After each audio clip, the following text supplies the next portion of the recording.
We'll start with you. If you can just give us a opening statement on, again, bowl preparations so far and what the trip has been like so far for you guys. It's been great. We're very excited to be here. We fully understand the challenge that's ahead of us, the offense that we're facing. You know, it's just for me personally, it's great to reconnect. You know, Bill Beanbo, their offensive line coach for Oklahoma, I was a GA with for 3 years. We shared the same offense, our office. Great friends with him, and Dennis Simmons, the receiver coach, and you know, Lincoln showed up at Texas Tech after I left, and Ruffin, I was a GA for when Ruffin was a linebacker coach at OU or at Texas Tech. So it's great to be able to reconnect and see them. But then on the other side of it, you know, we've got quarterback runs, and we've got speedos, shot throws, and we've got looky passes off of run actions, and it's a triple option offense kind of wrapped up in a spread packaging, and so it's a whole bunch for us to digest, and we're trying to take that bite by bite. Gotcha. All right, for the players, let's just go down the row here. Talk about, in looking at film so far on Oklahoma, talk about what your position group sees out of their defense and what you expect in the game from each of those units. Their offense. Jalen's a great quarterback. You know, CD Lamb's a great wide receiver. They do a lot of plays, like Coach said. So just looking at the film, everybody just got to do their job. You know, we're gonna stick to the game plan. We trust Coach with his game plan. I think it's a great one. So we're just gonna see what happens. Yeah. Grant, what about their receiver group? What do you expect? What do you see out of them on tape? You know, they got playmakers all in that room. You know, CD was a Linebacker finalist for a reason. You know, he's probably the second best receiver in the country besides Jamar. But you know, they try to get him the ball a lot. You know, he's truly a playmaker. You know, they got other speed guys and guys that can catch the ball in that room. So it's going to be definitely hard to stop. But you know, CD's a great player. You know, they have a lot of talent in that room. So you know, it's going to be a fun game. Yeah. Right. K'Lavon, for you, you know, I think Oklahoma is associated with a pretty heavy passing attack, but they actually run the ball pretty well too. What do you expect out of their backs? I feel like the running game is probably more underrated than what it is. People think it's they're more of a passing team, but they run the ball in a tremendous way, man. I mean, I feel like they take over the Big 12 by running the ball. So, I mean, they're definitely a top team for a reason. I mean, when you have your quarterback who's leading, I think the conference in rushing yards with almost 1,300 rushing yards, that's a lethal weapon, man. That's something you don't see often in the game of football at this age. But, I mean, it's going to be a task, a challenge that we put up to, but I feel like we're well prepared for it. Thanks to Coach Aranda. All right, thanks, gentlemen. All right, we'll go ahead and open it up to questions. Raise your hand. We'll get you a microphone. All right, we'll start right here, midway on the left. Question for Dave Aranda, Brooks Cabina from The Advocate. Dave, you know, throughout the season you guys have had rotations on defense on the line and other things like that. With more personnel in a game at a time, how has that affected how you approach game planning and scheming players throughout a game? We want to be able to play our best in the fourth quarter, and so we go into every game anticipating that fourth quarter is a must-win. And so the more that we can rotate early in the game, keeping guys fresh for late in the game. And I think we've been able to develop that. I think the front specifically has helped us here in this late stretch of games.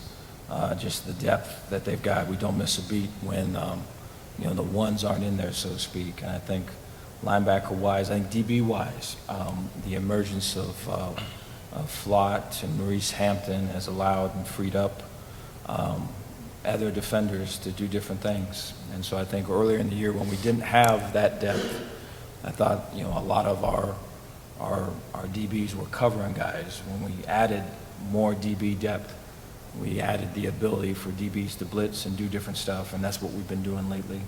And so I think the inclusion of guys has been big. All right. Next question. All right, all the way back in the back left, gentlemen. Matt Trent, ABC Baton Rouge. Coach Aranda, can you just give us a timeline on your talks with UNLV at the time, and were they serious talks, or is it just a mere flirtation between you two?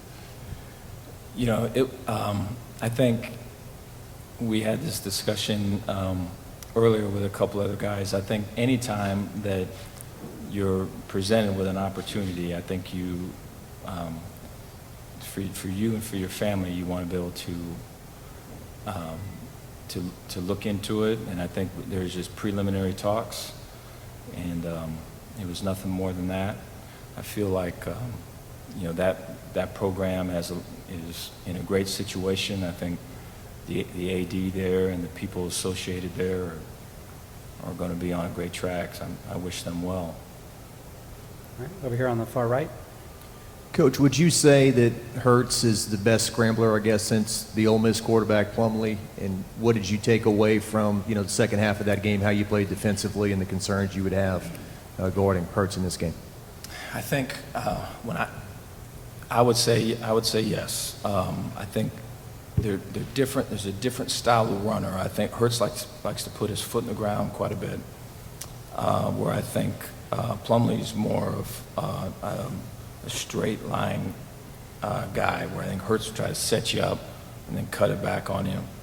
I think the lessons learned would be the team defense aspect. And I think that's the challenge with Oklahoma is, kind of we talked about before, is there's spread offense in this, but there's so many plays, whether it's the gadget plays or, it's a run in here and there's a tight end that's over here, he's blocking and then he releases late, or it's a run this way, or it looks like a run and the receiver is shallow, like he's going to run a mesh route and then he just takes up the field. There's so many plays that they've got that are, triple option plays. You have to stay on your guy.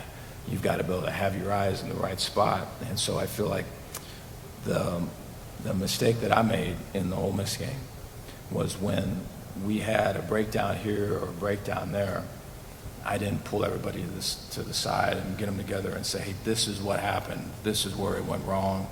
This is how we fix it. And I feel I try to do that as best I can. And I feel like in the past I have, and I don't know why in that game I did not. And what ended up happening then is one thing started to fester to the next thing.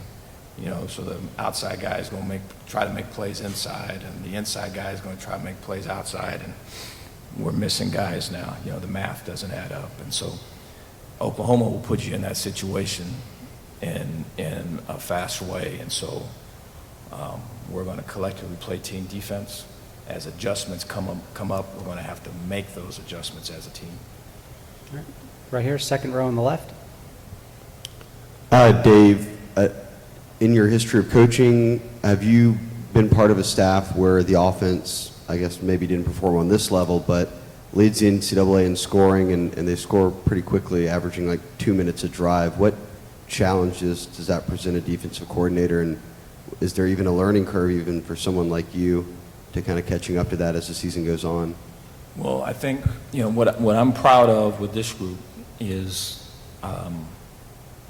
the improvements that we've made, is the ability when you're winning to, look at yourself critically and what can I do better and how can I improve, and just all of that. I think some of that stuff's hard when you're winning. I was at Texas Tech. Cliff Kingsbury was our quarterback, and Coach Leach was our head coach, and he was calling the plays. And they score quite a bit and score early. And at Hawaii, Bryant Moniz was there, and they score quite a bit, score early, score fast. And so anytime it's like that, it's that the scoreboard doesn't matter. It's between you and yourself. You're not gonna let them score, no matter what it is. You're not gonna let them in. You're not gonna give them an inch. You're not gonna give them a yard, right? You're not gonna make a mistake, even though it's 30 to something. You know what I mean? And so it's not about necessarily winning the game. It's about completely shutting them down. That's a different mindset. And so I think we're working to cultivate that mindset. All right, let's go back here, back on the left. Marty? Coach, early in the season, there was a narrative and some criticism about the points and the statistics that you guys were surrendering. And there was an obvious shift the last 2 weeks against A&M and against Georgia. Mm-hmm. What changed? And you noted the evolution of this group. Define that evolution, but what changed the last couple of weeks? Well, I think I appreciate your question. I feel like there was positive things throughout the year, whether it was the second half of Florida. I'm going to bring up halves now. Or let's say the first 3 quarters of Arkansas. First 3 quarters and a couple minutes of Arkansas. And so, or Auburn, right? The first 3 quarters of the Auburn game. And so our issue, or one of our issues, has been finishing, has been 4 quarters. And a lot of it had to do, like, there is no scoreboard, man. There isn't. It's not about the W or the L. It's about shutting people down. It's about stopping people, And so that's a mindset that you got to be able to have. And I think these guys have been able to get into it.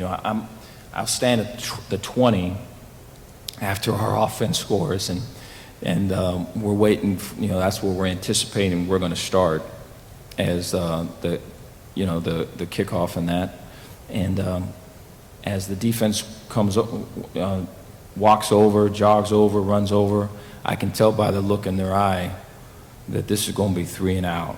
That they're not going to score right now, no matter what no matter what the scoreboard says. You can see it.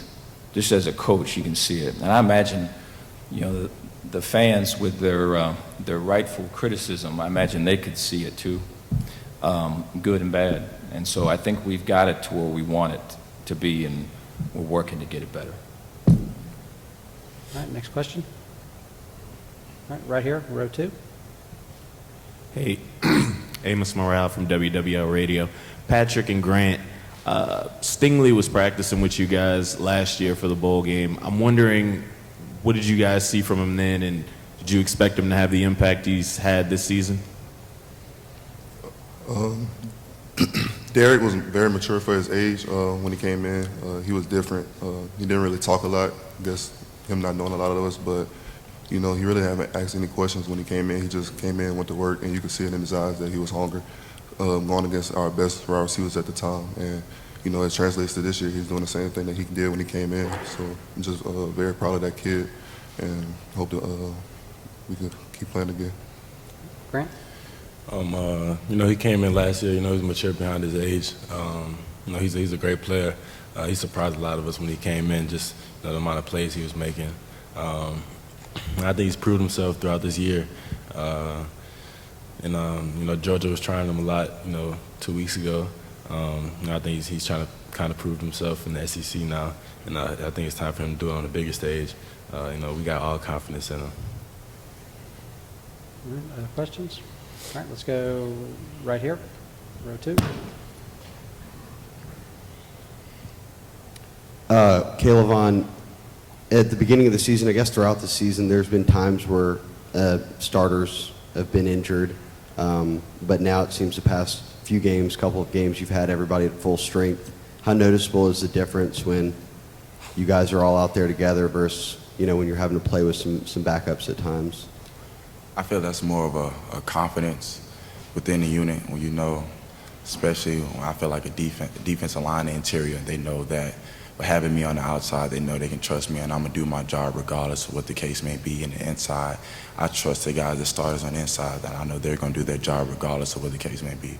So I feel like it's more of a confidence in where if it's a backup, you have people worrying about if the backup is going to do his job. So people try to do a little extra, or maybe try to do the other person's job, and they just don't want to focus mainly on theirs. So I think it's more about the cohesive unit and all starters and the ones that's been working and grinding the summer together, fall camp, just being in confidence and everybody just trusting and believing that their person can do their job, and that's what made the cohesive unit work together and flash. All right, we'll take the last question right here. George Stoya, OU Daily. Dave, I know you're preparing for OU's offense, but I wanted to get your perspective on the job that Alex Grinch has done with Oklahoma's defense this year. Just as someone that is well respected as a defensive coordinator in college football, how do you think Alex has done turning around Oklahoma's defense this season? I think he's done a great job. You know, I remember talking to him when he was still back out west, and we talked about the stemming that he was using and the different stunts. You know, he moves his front more than really anybody, and was really impressed in the talk that we had because he organized all of it. I think that's what I had never seen before was organizing the stems and the stunts and being able to have so much multiplicity with one-word calls and to be able to get in and out of things. I feel when I watch Oklahoma defense play, which I've watched quite a few games, the violence they play with, how hard they play, the speed in which they play with. I mean, that's the first thing you see, and that's a great quality to jump off the screen. I think he's done a great job.